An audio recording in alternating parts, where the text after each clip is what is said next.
எங்களை அளவுக்கும் அதிகமாக நேசிக்கிற எங்கள் அன்பின் பரலோகத்தின் பிதாவே, இந்த நல்ல அருமையான ஆசீர்வதிக்கப்பட்ட இந்த புதிய வருஷத்தின் புதிய வாரத்துக்காக நாங்கள் நன்றி செலுத்துகிறோம். இந்த புதிய மாசத்தில், இந்த புதிய வாரத்தில், இந்த புதிய வருஷத்தில் முதல் ஆண்டவராக இயேசுவே உங்களுடைய திருச்சபையினுடைய ஆராதனைக்குள் நாங்கள் கடந்து வந்திருக்கிறோம். இந்த நாள் தேவனுடைய வார்த்தைகளை நாங்கள் தியானிக்கும் போது கர்த்தர் எங்கள் கூட இருந்து தியானிக்கக்கூடிய சாக்கியங்களை எங்களுக்கு தந்து, தியானிக்கக்கூடிய ஞானங்களை, அறிவுகளை எங்களுக்கு தந்து, தியானித்த ஒவ்வொரு வசனமும் எங்கள் இருதயத்தில் எழுதப்பட்டு, எங்கள் ஆவி ஆத்ம சரீரத்தில் எழுதப்பட்டு, நாங்கள் வாழ்கிற எல்லா வாழ்க்கையிலும் எங்களோடும் எங்கள் பிள்ளைகளோடும் தேவனுடைய வார்த்தை வெளிச்சமாக காக்கட்டும். நாங்களும் இந்த உலகத்தில் வெளிச்சமாக இருக்க கர்த்தருக்கு இயேசு கிறிஸ்துவின் நாமத்தினால் ஜெபிக்கிறேன். சொந்த பிதாவே, ஆமென்.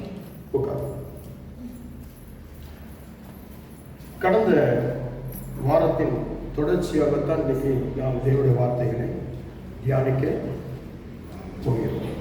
கீழ்ப்படிதல். கடந்த வாரத்தில் கீழ்ப்படிதல் என்று சொல்லக்கூடிய தலைப்பில் இருந்து நாம தொடர் போதனைகளாக தேவனுடைய வார்த்தைகளை தியானிக்க முடியும்.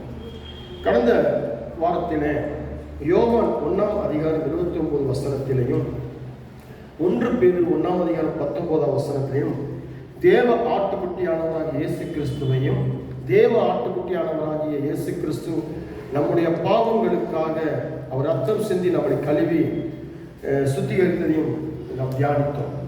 அப்போ ஏன் கீழ்ப்படிய வேண்டும், எதற்காக கீழ்ப்படிய வேண்டும், எப்படி கீழ்ப்படிய வேண்டும், கீழ்ப்படிதலுக்கான அந்த மூல காரணம் என்ன அப்படின்னு சொல்லி பார்க்கும்போது, நான் ஏன் கீழ்ப்படிய வேண்டும் என்று சொன்னால், கர்த்தராகிய இயேசு கிறிஸ்து தேவ ஆட்டுக்குட்டியாக எனக்காக அடிக்கப்பட்டபடினாலும், கர்த்தராகிய இயேசு கிறிஸ்து அவர் கல்வாரி மலையில சிலுவையில் சிந்தின அவர் ரத்தத்தால் எனக்கு கழுவி இருக்கிறபடினாலும், நான் இந்த உலகத்தில கீழ்ப்படிதலோடு இருக்க வேண்டும் என்று சொல்லி அர்த்தம்.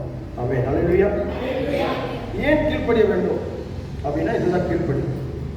அப்போ இந்த கீழ்ப்படிதலுக்கும் கீழ்ப்படியாமைக்கும் என்ன விஷயம் இருக்கு அப்படின்னு சொல்லி பார்க்கும் பொழுது, 81வது சங்கீதம் 12வது வசனத்தை வாசிப்போம் என்றால், 81 சங்கீதம் 81 Psalms 81 verses 12. ஆகையால் அவர்களை அவர்கள் இருதயத்தின் கடினத்திற்கு விட்டுவிட்டேன், தங்கள் யோசனைகளின்படியே நடந்தார்கள். ஆம், இந்த கீழ்ப்படியாதவர்கள் அப்படின்னு பார்க்கும்போது இதயம் கடினமாவார்கள், இன்னொன்று அவர்களுடைய யோசனையின்படிதான் நடப்பார்கள். அதுக்கு முந்தின வசனம் ரொம்ப அழகா தெளிவா சொல்லுங்க. என் ஜனமே எனக்கு என் சத்தத்துக்கு செவி கொடுக்கவில்லை, இஸ்ரவேல். இப்போ அந்த செவி கொடுக்கிறது அப்படின்றது வந்து பாத்தீங்கன்னா கர்த்தரை விரும்புகிறது அர்த்தம். ஏன் கர்த்தரை விரும்பணும் அப்படின்னு சொல்லி பார்க்கும் பொழுது, கர்த்தராகிய இயேசு கிறிஸ்து தேவ ஆட்டுக்குட்டியாக இருக்கிறார். கர்த்தராகிய இயேசு கிறிஸ்து தேவ ஆட்டுக்குட்டியாக அடிக்கப்பட்டு அவருடைய ரத்தத்தாலே என்னை கழுவி இருக்கிறார். அப்ப என் மேல இருந்த கடமை என்ன அப்படின்னு சொல்லி பார்க்கும் பொழுது, நான் ஒரு நல்ல கிறிஸ்தவன், நான் நல்ல ஒரு கிறிஸ்தவன், நான் நல்ல ஒரு விசுவாசி, நான் நல்ல ஒரு சபைக்கு ஐக்கியமா இருக்கிறேன், நான் ஒரு நல்ல ஆயத்தமானவன் அப்படின்னா, நல்ல ஒரு ஆயத்தமானவள் அப்படின்னா எங்க வச்சு நம்ம பார்க்க முடியும் அப்படின்னு பார்க்கும்போது, நீங்க வெள்ளை சேலை கட்டி, வெள்ளை பேண்ட் ஷர்ட் போட்டு, ஜிப்பா போட்டு, முக்காடு போட்டு, கையில பைபிள் வச்சு உங்க வீட்டில் வசன போர்டுகள் வைக்கிறதுனால காட்டுறதுங்க. உங்களுடைய அந்த மூல காரணம் என்ன அப்படின்னா, நீங்க இயேசு கிறிஸ்து ரத்தத்தால் கழுவப்பட்டது உண்மை என்றால், இயேசு கிறிஸ்து உங்களுக்காக அடிக்கப்பட்டது உண்மை என்றால், உங்களுடைய கீழ்ப்படிதல் தெரியும், உங்களுடைய கேரக்டர், உங்களுடைய நேச்சர், உங்களுடைய ஒழுங்குகள் எல்லாமே உங்க கீழ்ப்படிதல் தெரியும். இந்த கீழ்ப்படிதலை வச்சுதான் உங்களை எடை போட முடியும். அப்போ இந்த வேதம் சொல்லுது பாருங்க, இருதய கடினம். இன்னைக்கு எந்தெந்த விசுவாசிகளுக்கெல்லாம் இருதய கடினம், என்ன நடந்தாலும் நடந்தாலும் நடக்கட்டும், என்ன நடக்காட்டியும் நடக்காமல் போகட்டும், இப்பதான் இருப்பேன், யாருக்கும் கீழ்ப்படிய மாட்டேன் அப்படின்னா அவங்களுக்கு இருதயம் கடினம்.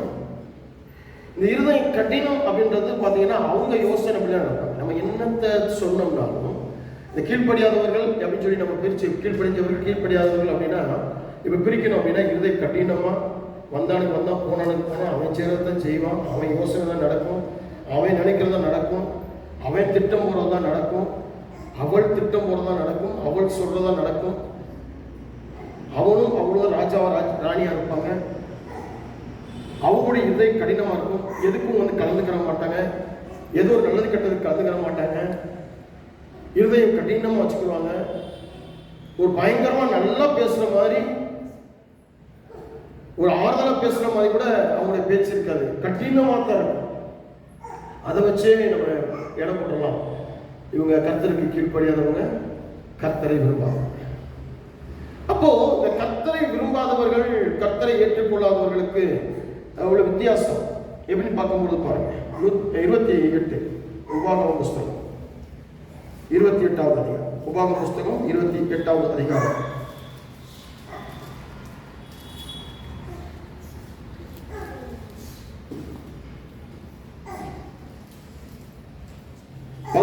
வாசம்.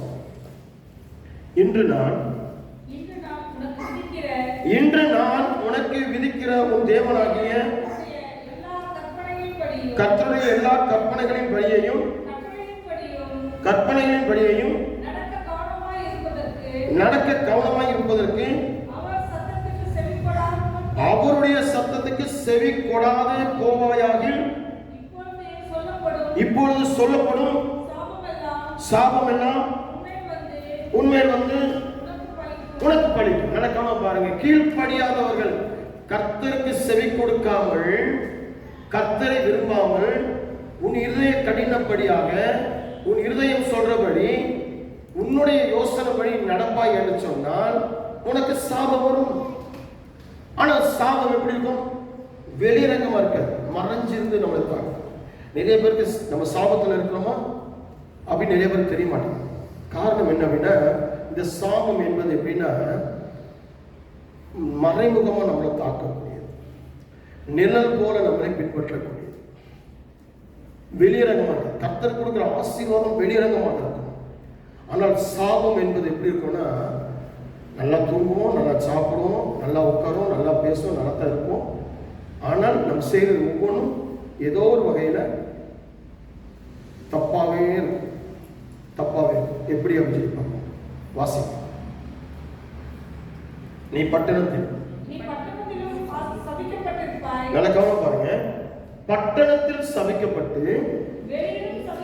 வெளியிலும் சபிக்கப்பட்டிருப்பாங்க. நம்ம சொல்லுவோம்ல, எங்கேயாவது போனோம்னா நிம்மதியா போய் வர முடிய மாட்டேங்குது.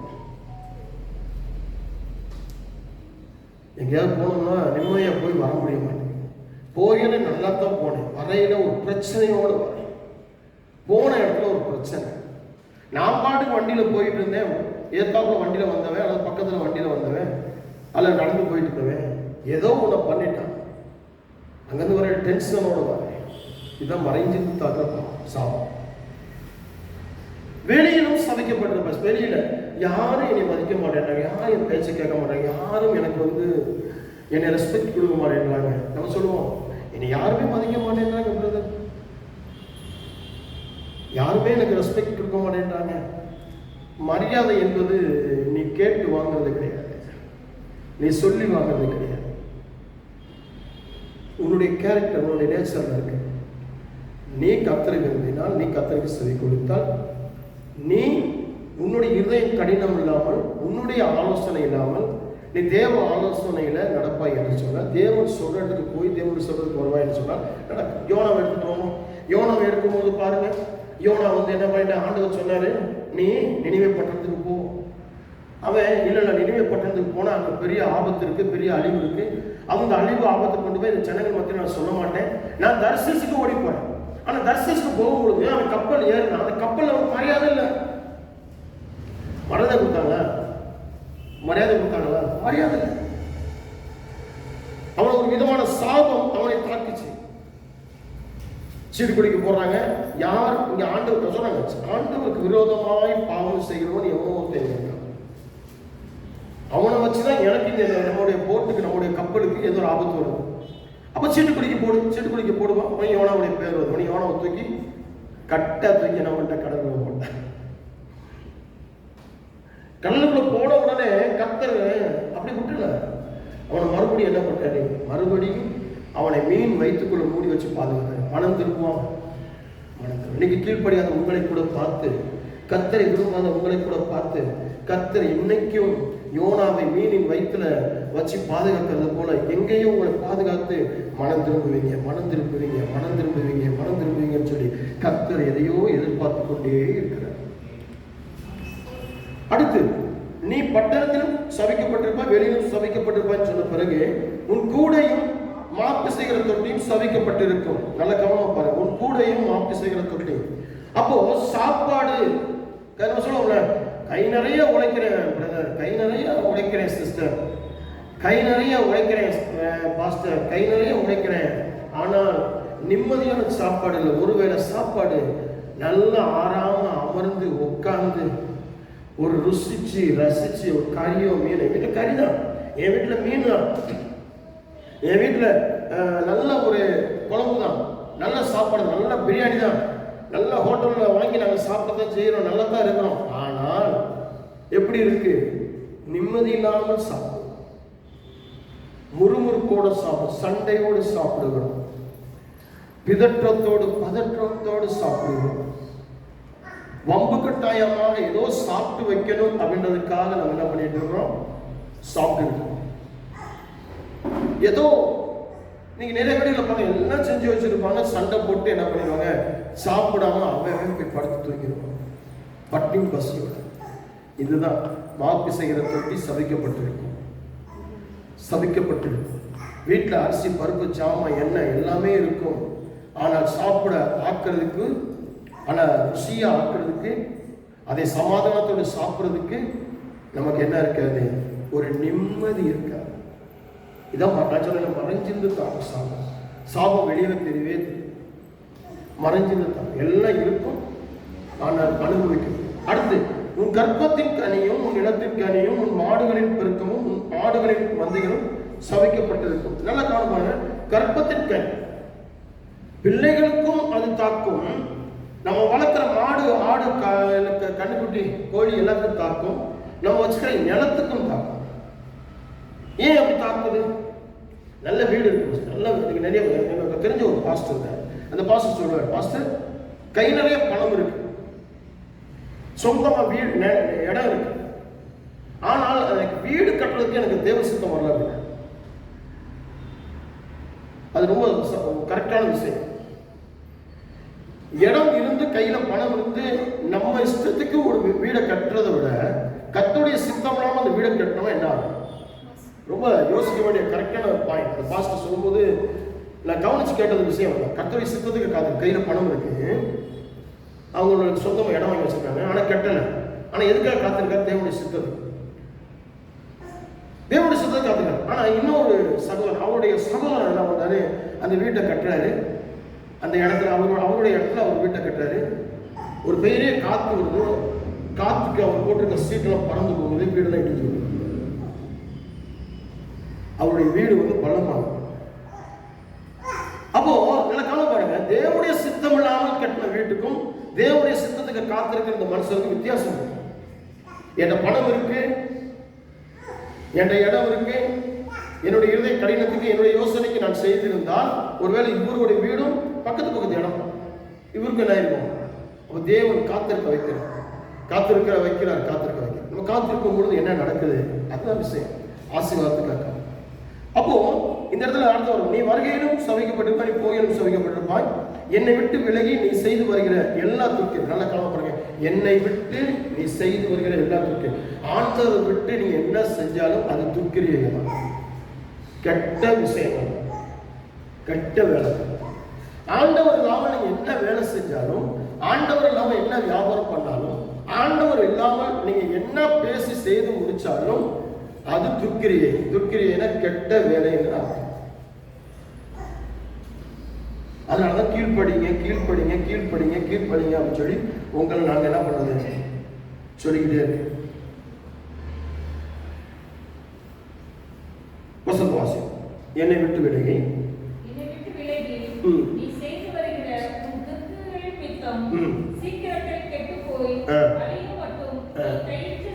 பாருங்க, சீக்கிரத்தில் கட்டு போய். ஏன் உங்க பிள்ளை கட்டு போச்சு?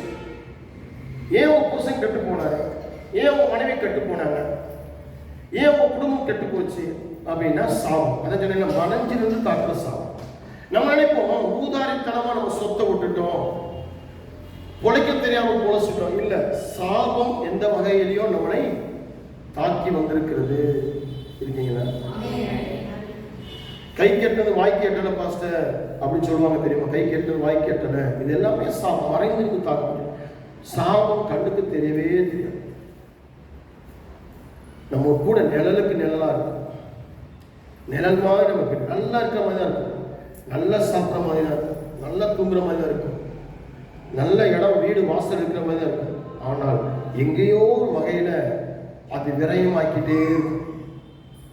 வேதம் நடக்கும், என்னை விட்டு நீ விலகி நீ செய்து வகை எல்லாத்துக்கும் சீக்கிரத்தில் கெட்டு போய் அழி மட்டும் நீ கையிட்டு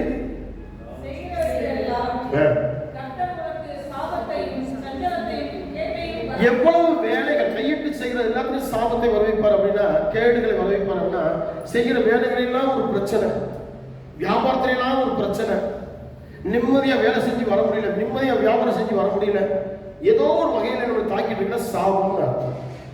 அப்ப நம்ம என்ன செய்யணும் அப்படின்னா, இயேசுவின் நாமத்தினால் இந்த சாபத்தை கட்டுகிறேன் அப்படின்றதுல நம்ம முதல்ல உணரணும். நான் எங்க ஆண்டவருக்கு விரோதமாக ஆண்டவரை பகைத்து ஆண்டவருக்கு பிடித்த ஜனங்களை பார்த்தீங்கன்னா, பவுல் கடந்த நாளில் பார்க்கும்போது பவுலை குறித்து நம்ம பார்த்துட்டு இருந்தோம். பவுல் இதுக்கு முன்னாடி உள்ள சாட்சியினுடைய தலைப்பில் பேசும்போது பவுலை குறித்து பார்த்தோம். பவுல் இயேசு கிறிஸ்து சொல்லும்போது சொன்னாரே, என்னை என்ன பண்றாரு, துன்பப்படுத்துகிற இயேசு நானே. நீ யாரை துன்பப்படுத்துகிற இயேசு? அப்ப அது சொல்றாரு, நான் இப்ப இயேசுவை துன்பப்படுத்துறேன்? இயேசு எங்க துன்பப்படுத்தினேன்? இல்லை, இயேசுவை சார்ந்திருக்கிற தேவ பிள்ளைகளை, தேவ மனுஷர்களை, தேவ ஊழியக்காரர்களை அடித்து சித்திரவதைப்படுத்தி, தேவ சபைகளை சித்திரவதைப்படுத்தி, தேவ சபைகளை இடிச்சு அழிச்சு கொலை செய்த போது நல்லா கவனம் பார்த்துக்கோங்க, அதுதான் இயேசு. அப்போ நீங்க சபையை கெடுக்கிறீங்க அப்படின்னா, சபை உங்களால கெட்டு போகுது, சபை உங்களால அழிஞ்சு போயிட்டு இருக்கு, உங்களால சபைக்கு ஒரு கெட்ட பேர் வருது அப்படின்னா அது இயேசுவுக்கு கெட்ட பேர் வந்தது. இருக்கீங்களா? அது இயேசுவுக்கு கெட்ட பேர் வந்தது. நீங்க நினைக்கிறீங்கன்னா சபைக்கு வராம இருக்கிறதுனால என்னங்க, சபையில நான் ஒழுங்கில்லாம இருக்கிறதுனால என்னங்க? இது எல்லாமே உன்னுடைய இருதய கடினம், உன்னுடைய யோசனை. அப்ப இது எல்லாம் எங்க வந்து நீ இயேசுவை விரும்பாமல் அல்லது இயேசுக்கு நீ கீழ்ப்படியாமல் இருக்கிறதுனால, இயேசுவை நீ சபை அல்ல, நீங்க சபையை கெடுக்க நினைக்கிறீங்க, இல்ல இயேசுவை கெடுத்துட்டு இருக்கீங்க. ஹலோ, நீங்க உங்க சரீரத்தை கெடுக்கிறீங்க, இல்ல இயேசுவை. ஏன்னா இயேசு கிறிஸ்து உங்க சரீரத்தில் குடியிருக்கிறார். சொல்லுங்க, நீங்க இயேசு கிறிஸ்துவோட பிள்ளைகள். நீங்க நினைக்கிறீங்க விசுவாசிகளை பேசுறேன், ஊழியக்காரனை பேசுறேன், ஊழியக்காரனுடைய பிள்ளைகளை பேசுறேன், ஊழியக்காரனுடைய மனைவி பேசுறேன். இல்ல, இயேசுவை பேசுவதற்கு சமம். ஏன்னா அவங்க சார்ந்து வாழ்கிறது இயேசு கிறிஸ்துவை. நீங்க யாருக்கு கீழ்ப்படியல? நான் விசுவாசிகளுக்கு தானே கீழ்ப்படியல, ஊழியக்காரன் தானே கீழ்ப்படியல, ஊழியக்காரிக்கு தானே கீழ்ப்படியல, பாஸ்டர் தானே கீழ்ப்படியல, பாஸ்டருடைய பிள்ளைகளுக்கு தானே கீழ்ப்படியல, ஜெப வீரர்களுக்கு தானே கீழ்ப்படியல, ஆராதனை வீரர்களுக்கு தானே கீழ்ப்படியல அப்படின்னா, பக்கத்துல இருக்கிற விசுவாசிக்கு நீ வந்து கீழ்ப்படியலன்னு வச்சுக்கோங்க, நீ இயேசுக்கு கீழ்ப்படியல. பக்கத்துல இருக்கிற ஒரு பெண் வந்து இன்னொரு பெண்ணை சொல்றாங்க, நீங்க முக்காடை சரியா போடுங்க, நீங்க முக்காடை சரி பண்ணாம இருக்கீங்கன்னு வச்சுக்கோங்களேன். நீங்க என்ன அர்த்தம் அப்படின்னா, நீங்க இயேசுக்கு கீழ்ப்படியல அர்த்தம். பக்கத்துல இருக்கிறவங்க சொல்றாங்க, நீங்க நல்லா உட்காருங்க அப்படின்றாங்க, நீங்க நல்லா உட்காராம இருக்கீங்கன்னு வச்சுக்கோங்களேன். நீங்க நினைக்கிறீங்க அவங்களை நீங்க கனவீனப்படுத்துறீங்க, அவங்களுக்கு கீழ்ப்படியல, இயேசுவுக்கு கீழ்ப்படியாம இருக்கிறீங்கன்னா இயேசுவுக்கு கனவீனப்படுத்துறீங்கன்னா. அப்போ இது மறைமுகமாக ஒரு சாபமாக உங்க வாழ்க்கையில் என்ன இருக்கு, உங்களை உங்க வேலைகளை கெடுத்துக்கிட்டு, உங்க வியாபாரங்களை கெடுத்துக்கிட்டு, உங்களை கெட்டு போக வச்சுக்கிட்டு, உங்க குடும்பங்களை கெட்டு போக வச்சுக்கிட்டு, எங்கேயோ ஒரு அழிவுக்குள்ள உங்களை நடத்திக்கிட்டு இருக்கிறாங்க. ஆண்டவர் கொடுக்க வேண்டிய நேரம், ஆண்டவர் கொடுக்க வேண்டிய நாள், ஆண்டவர் கொடுக்க வேண்டிய விசேஷங்கள், ஆண்டவர் கொடுக்க வேண்டிய பொருள்கள், ஆண்டவர் கொடுக்க வேண்டிய ஆவி ஆத்மசரியம், ஆண்டவர் கொடுக்க வேண்டிய தொழில்கள், இதெல்லாம் நீங்க விழும்பொழுது உங்களை தாக்கிட்டு எப்படின்னு வேணும் சொல்லி ரோமர் 10:17 ரோமர் 10:17 வாசிக்கலாம். Romans chapter 10 verses 17 கேட்டோம், வாசிக்கிறோம். ஆதலால் விசுவாசம் கேள்வியினாலே வரும், விசுவாசம் கேள்வியினாலே வரும், கேள்வி தேவனுடைய வசனத்தினாலே வரும், கேள்வி தேவனுடைய வசனத்தினாலே வரும். அப்போ இங்க என்ன சொல்லப்படுகிறது அப்படின்னா கேள்வினாலே அப்படி சொல்லப்படுது. அப்ப கேள்வினாலே அப்படின்றது என்ன அர்த்தம்னா கேள்வி கேட்கறது. பாஸ்டர் கேள்வி கேட்க சொல்லிட்டாரு. பாஸ்டர் அந்த பைபிள் ஏன் இப்படி வசனங்கள் இருக்கு, இந்த பைபிள் ஏன் இப்படி வசனங்கள் இருக்கு, இவங்க ஏன் அப்படி போனாங்க, இவங்க ஏன் இப்படி போனாங்க. நம்ம சபைக்கு ஒரு குடும்பம் வந்துட்டு இருந்தாங்க பாருங்க, போன வருஷத்துல வந்துருந்தாங்க. இப்போ அவங்க இல்லை, நம்ம சபையில் இல்லை. அவங்க பார்த்தீங்கன்னா கணவன் மனைவி பார்த்தீங்கன்னா நிறைய கேள்வி கேட்பாங்க. தேவ பிரசங்கம் முடிஞ்ச பிறகு கடைசியில் வருவாங்க, வந்து கணவன் மனைவி நிறைய கேள்வி. இந்த விசுவாசியம் அப்படி பண்ணிச்சு, இந்த விசுவாசியம் அப்படி போச்சு, நீங்க எப்படி பேசுனீங்க, நீங்க உங்க பிரசங்கம் அப்படி இருந்துச்சு, ஏன் உங்க பிரசங்கம் அப்படி இப்படிலாம் இருந்துச்சு அப்படின்னு நிறைய கேள்வி கேட்பாங்க. நானும் சில நேரம் கேள்வி சொல்றேன், கேள்விக்கு பதில் சொல்றேன். சில நேரம் கொஞ்சம் கடிஞ்சு போயிடும். இப்போ அவங்க சபை விட்டே போயிட்டாங்க. அப்போ கேள்வி கேட்கறது அப்படின்னா கேள்வினாலே விசுவாசம். கேள்வி கேட்கறது இல்லை, கொஸ்டின் இல்லை, கேள்வி காது கொடுத்து கேட்கறது. அது இங்கிலீஷ்ல வந்து நல்லா போட்டிருக்கோம். இங்கிலீஷ்ல வாசிக்காம வந்து யாராவது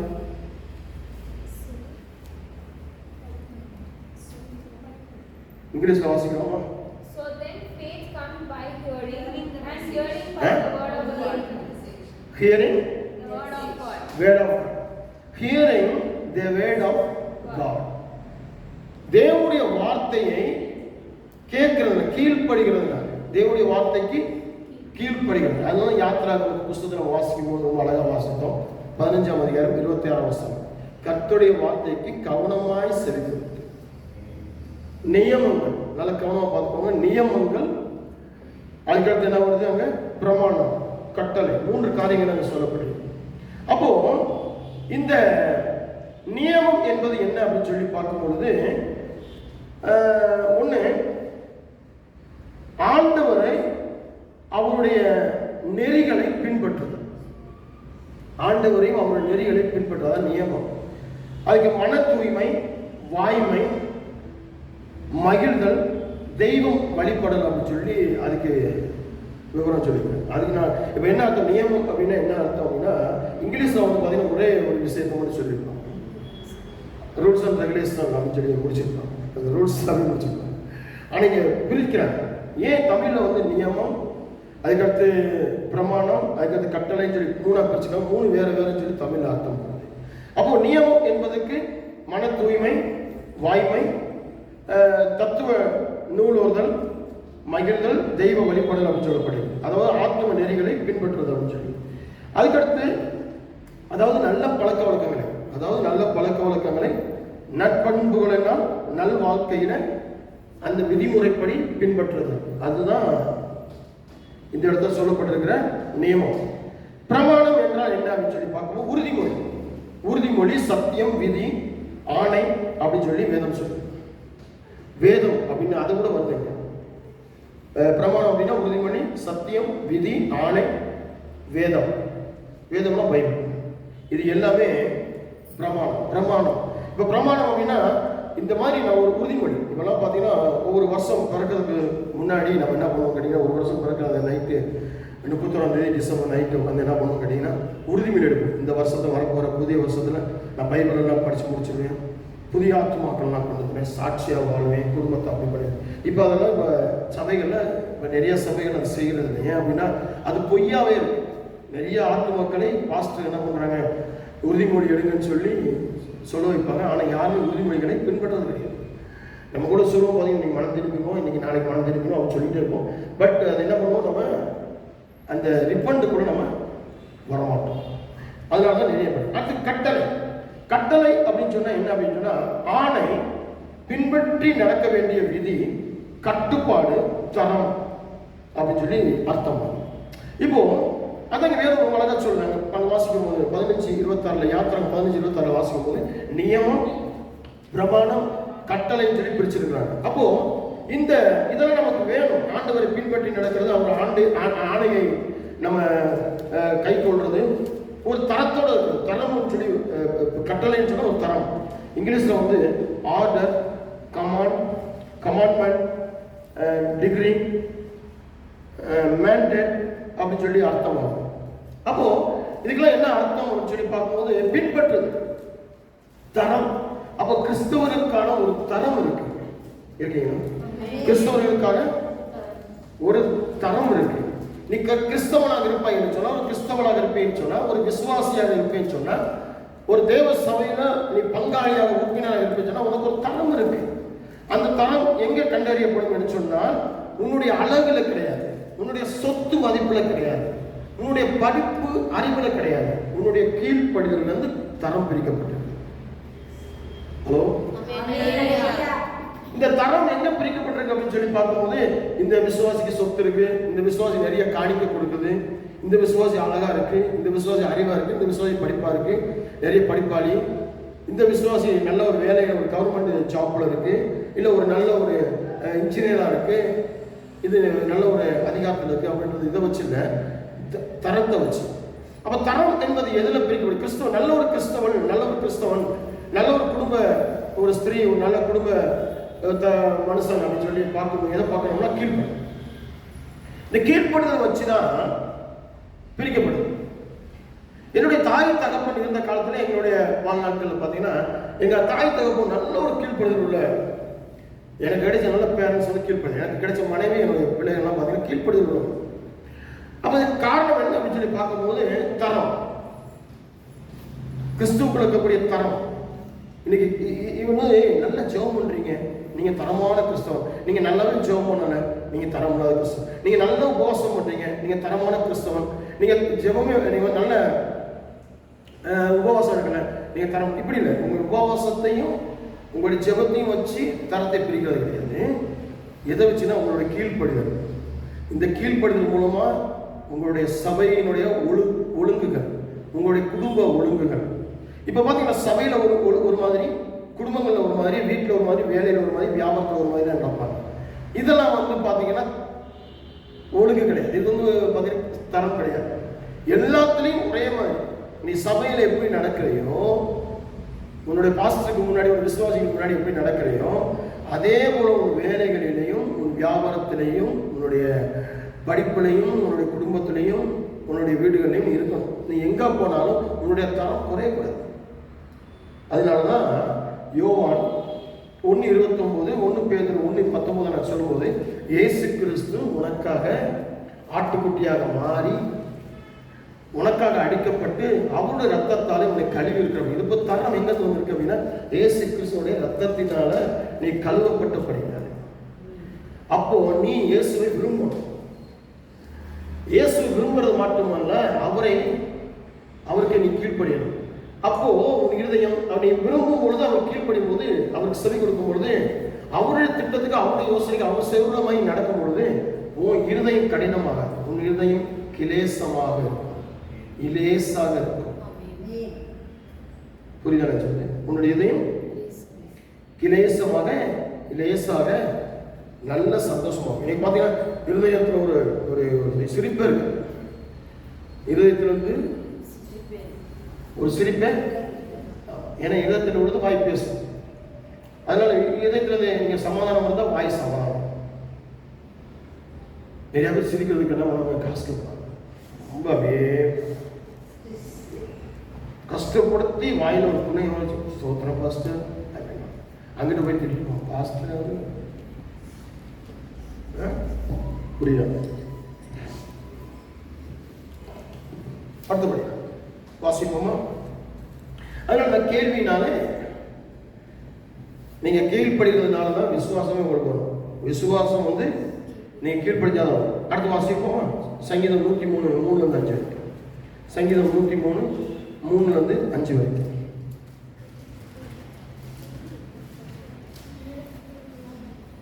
அவர் உன் அக்கிரமங்களை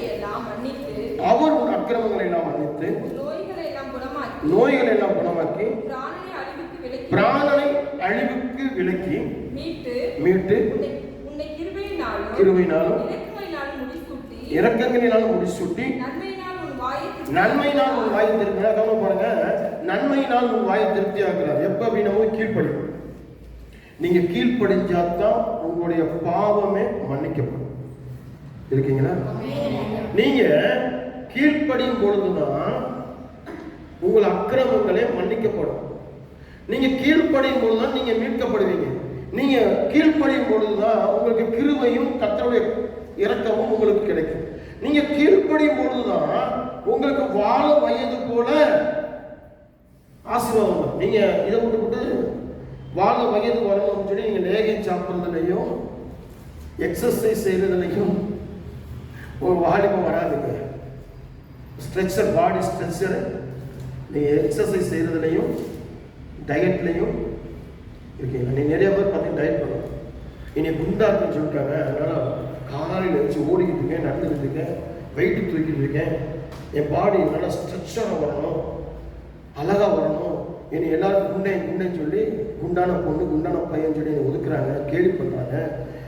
அப்படின்னு சொல்லி இதுக்காக ஓடுனேன், இதுக்காக டயட் எடுத்தேன், அது சாப்பிடக்கூடாது, இது சாப்பிடக்கூடாது, அப்படி வேணும் இப்படி வேணும். தேவையில்லை. நீ கர்த்தரை கீழ்ப்படிச்சாலே உன்னுடைய வாழ வயது வர ஆரம்பிச்சு. கீழ்ப்படிவது தான் இது மன்னிப்பே இருக்கு. கீழ்ப்படியும். நீ கீழ்ப்படியாமல் இருப்பாய் என்று சொன்னால் உன்னை சாபம் பின் தொடர்ந்து கொண்டே இருக்கும். சாபம் பின் தொடர்ந்து கொண்டே இருக்கும். நீ செய்வதெல்லாம் மறைமுகமாக தாக்கப்பட்டுக்கிட்டே இருக்கும். கை கெட்டது வாய் கெட்டாதபடிக்கு போய்கொண்டே இருக்கும். ஏசாயா 43:25. ஏசாயா 43:25. நானே உன் மீறுதல்களை நிமித்தமாக்கி குலைத்து போடுகிறேன், உன் பாவங்களை நினைமையாலும் இருப்பேன், நினையாமலும் இருப்பேன். தெளிவா வாசிக்கணும். நானே உன் மீறுதல்களை என் நிமித்தமாக குலைத்து போடுகிறேன், உன் பாவங்களை நினையாமலும் இருப்பேன். நானே உன் மீறுதல்களை என் நிமித்தமாகவே குலைத்து போய். நல்ல கவனம் பாருங்க. ஆண்டவர் மட்டும்தான் உன்னுடைய மீறுதல்களை எடுத்து போட முடியும், உன் பாவங்களை நினையாமல் இருக்க முடியும். இதுக்கு காரணம் கர்த்தருக்கு கீழ்ப்படிய வேண்டியது. உனக்கு கொடுக்கப்பட்டிருக்கிற கட்டளை, உனக்கு கொடுக்கப்பட்டிருக்கிற நியமம், உனக்கு கொடுக்கப்பட்டிருக்கிற பிரமாணம். சொல்லப்படுது. எப்படி ஒரு திருமணம் பண்ணும் பொழுது இன்பத்திலையும் துன்பத்திலையும் எல்லாவற்றிலையும் அவனோடு இருக்கும் சொல்லி அவளோடு இருக்கும் சொல்லி எப்படி நம்ம திருமணம் கிறிஸ்தவ திருமணம் நடக்குதோ அதே போல ஞானஸ்தானம் எடுக்கும்போது உறுதிமொழி இருக்கு. ஞானஸ்தானம் எடுக்கும்போது உறுதிமொழி கொடுப்பாங்க. எப்படின்னா கிறிஸ்துவின் சபைக்கும் கிறிஸ்துவனுடைய வருகைக்கும் நான் ஆயத்தமாக சாட்சியாக. நீங்க எத்தனை பேர் ஞானஸ்தானம் கொடுக்கும்போது அதெல்லாம் சொல்லியிருக்கணும். உண்மையாக காணிக்கையில் உண்மையா இருப்பேன், சாட்சியில் உண்மையா இருப்பேன், சபையில் உண்மையா இருப்பேன், குடும்பத்தில் உண்மையா இருப்பேன், அநேகரை ஆயத்தப்படுத்துவேன் அப்படி சொல்லி ஞானஸ்தானம் எடுக்கிறோம். ஆனால் அதை நம்ம செய்யறோமா? கவனம் செய்யறோமா? வேதம் சொல்லுறீங்க, நானே உன் மீறுதலை. இயேசு கிறிஸ்து தான் உன் மீறுதலையும் உன் பாவத்தையும் நினைக்காமல் குலைத்து போட முடியும், எடுத்து போட முடியும். இயேசு கிறிஸ்துவால் தான் மாத்திரமே முடியும். அப்போ நீ இயேசுக்கு கீழ்ப்படிய வேண்டியது உண்மையில விழுந்த கடமை. அப்ப இயேசு கிறிஸ்துவை சார்ந்திருக்கிற சபைக்கு கீழ்ப்படிய வேண்டியது உண்மையில விழுந்த கடமை. அதுலதான் தரம் இருக்கு. இயேசு கிறிஸ்துவை சார்ந்திருக்கிற ஊழியக்காரர்கள், இயேசு கிறிஸ்துவை சார்ந்திருக்கிற விசுவாசிகள், இயேசு கிறிஸ்துவை சார்ந்திருக்கிற ஜெப வீரர்கள், இயேசுவை சார்ந்திருக்கிற குடும்பம், நல்ல குடும்பத்து மேல நீ கீழ்ப்படியணும். ஆனா நாம என்ன பண்றோம்? வேதம் சொல்லுகிறது, சங்கீதம் 1 வாசிக்கணும், துன்மார்க்கனோடு உட்காரக்கூடாது, நிற்கக்கூடாது அப்படின்னு சொல்லி வேதம் சொல்லுது. அப்படின்னா நம்மளுடைய கலப்பம், நம்முடைய கலக்குறதுனா எப்படி இருக்கு அப்படின்னா துன்மார்க்கனோடு தான். துன்மார்க்கமாய் இருக்கிற புருஷனுக்கும் துன்மார்க்கமாய் இருக்கிற பொண்டாட்டிக்கும் துன்மார்க்கமாய் இருக்கிற மகனுக்கும் மகளுக்கும் துன்மார்க்கமாய் இருக்கிற பாகத்தில் இருக்கிறவர்களுக்கும் நம்ம ரொம்ப கீழ்ப்படினோமே ஒழிய நமக்கு தெரியும் இவங்க துன்மார்க்கம், இவங்க சரியா பைபிள் இல்லை, சத்தியத்தில் இல்லை, ஆண்டவருக்கு உண்மை இல்லை, இவங்க சில பாவத்தில் இருக்கிறாங்க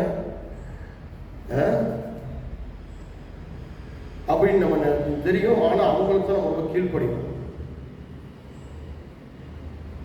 ஏன்னா வேதம் சொல்லுகிறது, பாஸ்டர் எல்லாருக்கும் கீழ்ப்படி சொல்லி அதெல்லாம் கீழ்ப்படியும். ஆனா எல்லாருக்கும் கீழ்ப்படின்னு சொல்லப்பட்டிருக்குது. ஆனா எப்படி கீழ்ப்படியணும்னு சொல்லப்பட்டிருக்கு. எப்படி கீழ்ப்படியணும் அப்படின்னு சொல்லி பார்க்கும் பொழுது கிறிஸ்துவுக்குள் கீழ்ப்படியும். அது ரொம்ப முக்கியம். எல்லாருக்கும் கீழ்ப்படிறது வேற, கிறிஸ்துவுக்குள் எல்லாருக்கும் கீழ்ப்படுகிறது வேற. அப்போ கிறிஸ்துவுக்குள் பிடிச்சது பிடிக்காததுன்னு இருக்கு சொல்லுவது இல்லையா? கிறிஸ்துவுக்கு பிடிக்காததெல்லாம் நீங்க கிறிஸ்துவுக்கு பிடிச்சதெல்லாம் கீழ்ப்படியாமல் கிறிஸ்துவுக்கு பிடிக்காததுக்கு கீழ்ப்படியும் போது அது வேற. அப்ப நீங்களும் துன்மார்க்கரோடு கலந்து போறீங்க, பாவிகளோடு கலந்து போறீங்க. பாவிகளோடும் துன்மார்க்கோடும் நீங்க கலக்கும் பொழுது ஒரு மறைமுகமான சாபம் உங்களையும் உங்க வீட்டையும் உங்களுடைய வாழ்க்கையும் பின்தொடரும். புரியுதா நான் சொல்றது? ஒரு பாவம், ஒரு சாபம், ஒரு மீறல், ஏதோ ஒன்று பின்தொடரும். அதனாலதான் கை கெட்டது வாய் கெட்டாங்க சொல்லுவாங்க. சம்பாதிச்சுட்டு வந்த உடனே அந்த காசு எப்படி போகுதுன்னே தெரியல. ஒரு நிம்மதியை ஒரு வேலை ஒரு செயல்பாடு செய்யணும்.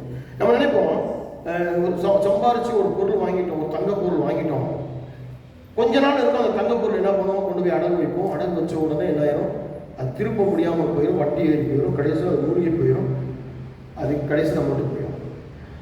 அப்போ இதுக்கு காரணம் என்ன? சாபம். அந்த பொருள் எப்படி வாங்கியிருக்கோம்?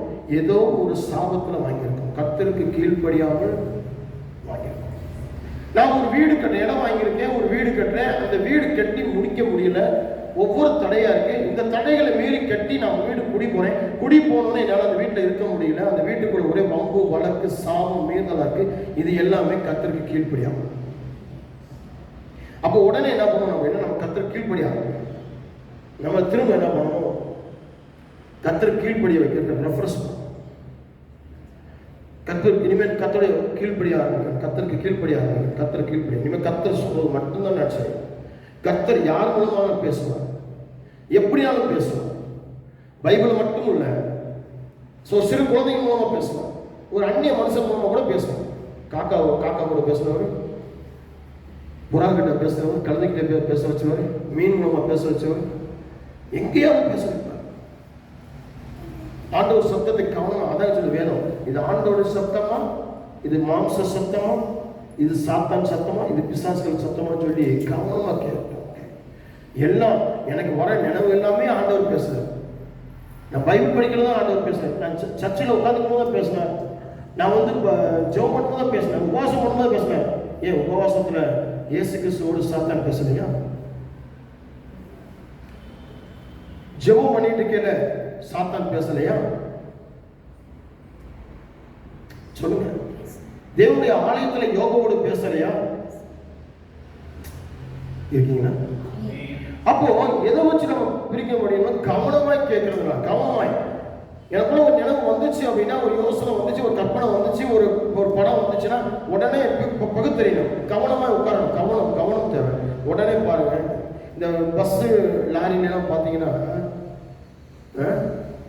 என்னை கவனி அப்படின்னு சொல்லி ஒரு பாக்ஸ் வச்சிருப்போம். அந்த பாக்ஸ்ல என்ன இருக்கும் அப்படின்னு சொன்னா, பேட்டரி என்னை கவனி, அடிக்கடி கவனிக்கணும். அந்த பேட்டரி, அந்த வண்டிக்கு பேட்டரி, இப்போ டயர் முக்கியம், பெட்ரோல் டீசல் முக்கியம், எல்லாம் முக்கியம், இன்ஜின் முக்கியம், எல்லாம் முக்கியம். ஆனாலும் பேட்டரியும் ரொம்ப முக்கியம். அவன் போட்டு என்னை கவனின்னு எழுதி வச்சுருப்பேன். ஏன் அப்படின்னா, அடிக்கடி அந்த பேட்டரியை திறந்து அதை சுத்தம் பண்ணி அதுக்கு டிஸ்டில் வாட்டர் ஊற்றுறது மட்டுமல்ல, அது அடிக்கடி என்ன பார்த்தோம்னா கழிவு சுத்தம் பண்ணி வச்சுக்கணும். திறந்து பார்த்துக்கணும், வயர்லாம் சரியாக இருக்கும். லேசாக வயர் லூஸ் ஆனாலும் வண்டி ஸ்டார்ட் ஆகாது. வண்டி மக்கர் பண்ண ஆரம்பிச்சோம். அதே போல அடிக்கடி நம்மளை கவனிக்கணும். அடிக்கடி கவனிக்கணும். கவனம், ரொம்ப கவனம் தேவை. வந்தாலுக்கு வந்தா போனாலும் வாழ்ற வாழ்க்கை கிறிஸ்துவ வாழ்க்கை கிடையாது. இப்படிதான் வாழணும்ன்ற வாழ்க்கை வேதம் சொல்லியிருப்பாங்க. உபாகம புஸ்தகம் 7ஆம் அதிகாரம் 12 வாசிப்போமா? உபாகம புஸ்தகத்தை பற்றி Deuteronomy 7 chapter 7 verses 12. இந்த நியாயங்களை நீங்கள் கேட்டு கைக்கொண்டு அவைகளின்படி செய்வீர்களானால் அப்பொழுது தேவனாய் கர்த்தர் உன் பிதாக்களுக்கு ஆணையிட்டு கொடுத்த உடன்படிக்கையையும் கிருபையையும் உனக்காக காத்து உன்மேல் அன்பு வைத்து 13 உன்மேல் அன்பு வைத்து உன்னை ஆசீர்வதித்து உனக்கு கொடுப்பேன் என்று உன் பிதாக்களுக்கு ஆணையிட்டு கொடுத்த தேசத்திலே உன்னை பெருக பண்ணி உன் கற்பக்கனியையும் உன் நிலத்தின் கனிகளாகிய உன் தானியத்தையும் உன் திராட்சை ரசத்தையும் உன் எண்ணெயையும் உன் மாடுகளின் பலனை ஆசீர்வதிப்பார். 14 சகல ஜனங்களை பார்க்கிறோம் ஆசீர்வதிக்கப்படும். போதும். சகல ஜனங்களை பார்க்கிலும் நீ ஆஸ்வதிக்கப்பட்டிருப்பாய். இந்த ஒரு வார்த்தையில எல்லாமே முடிஞ்சு போச்சு. எப்போ இந்த நியாயங்களை நீங்கள் கேட்டு கை கொண்டு அவைகளின்படி செய்வீர்களானால், கவனம் பார்ப்போங்க, ஆண்டவருக்கு செவி சாய்த்து, ஆண்டோடைய வார்த்தைக்கு செவி சாய்த்து கவனமாய் கேட்டு ஆண்டவருக்கு நீங்க கேட்டு ஒவ்வொரு விஷயமும் செய்வீங்கள் என்று சொன்னால் ஆசீர்வாதம் தான் வரும். உங்க வீட்டில் சாபம் இருக்காது. நீங்க சாப்பிட்ற சாப்பாட்டு வெளியே போகும்போது வரும்போது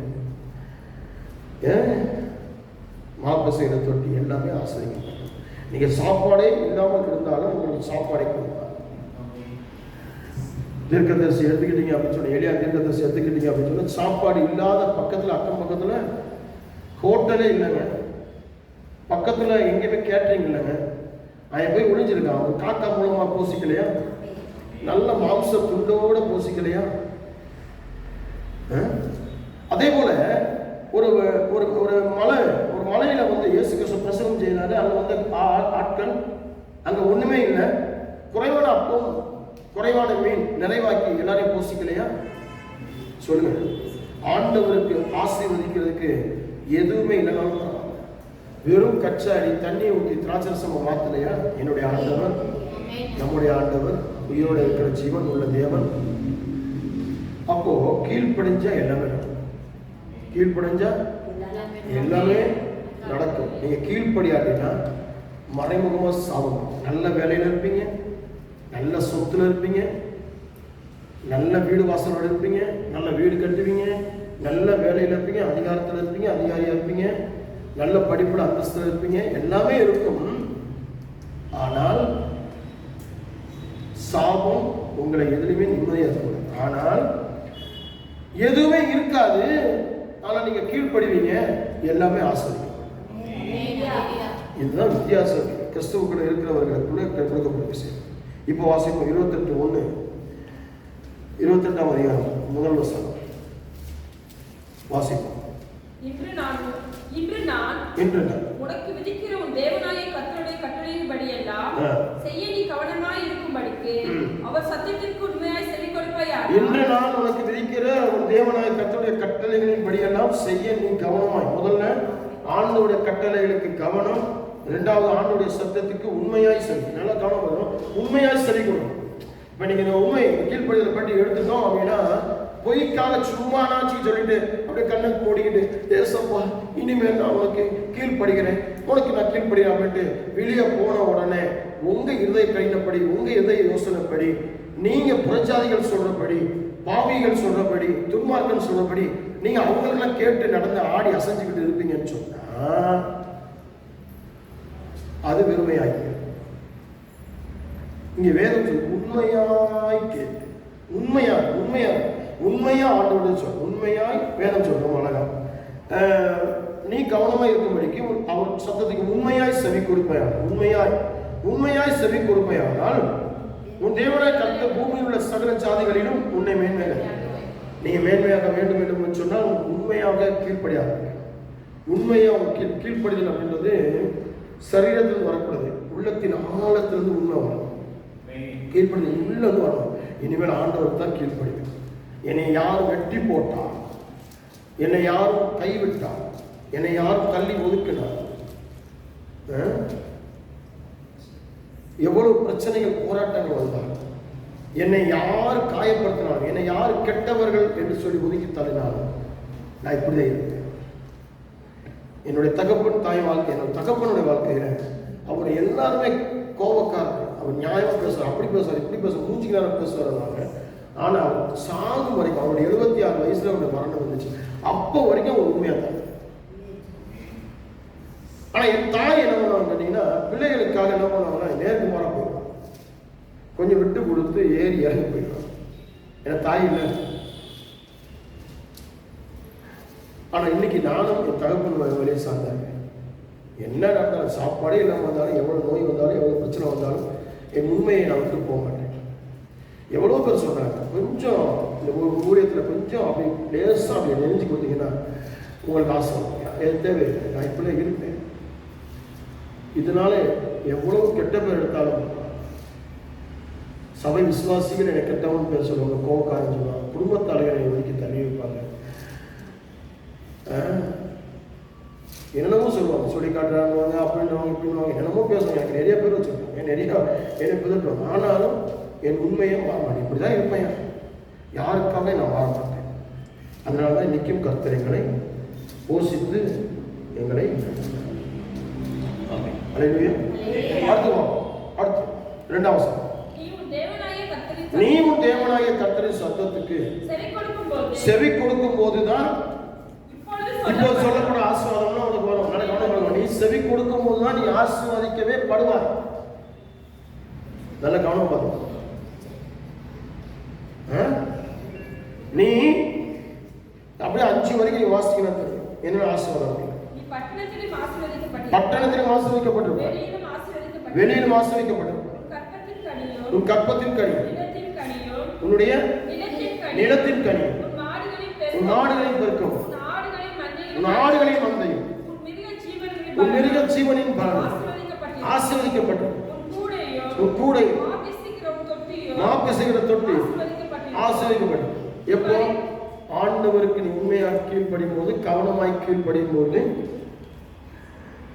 ஆண்டவருடைய சத்தத்துக்கு சொல்லப்படும் ஒவ்வொரு விஷயத்துக்கும் கீழ்ப்படியும் போது, அப்பதான் ஆசீர்வாதமே உங்களுக்கு வரும்.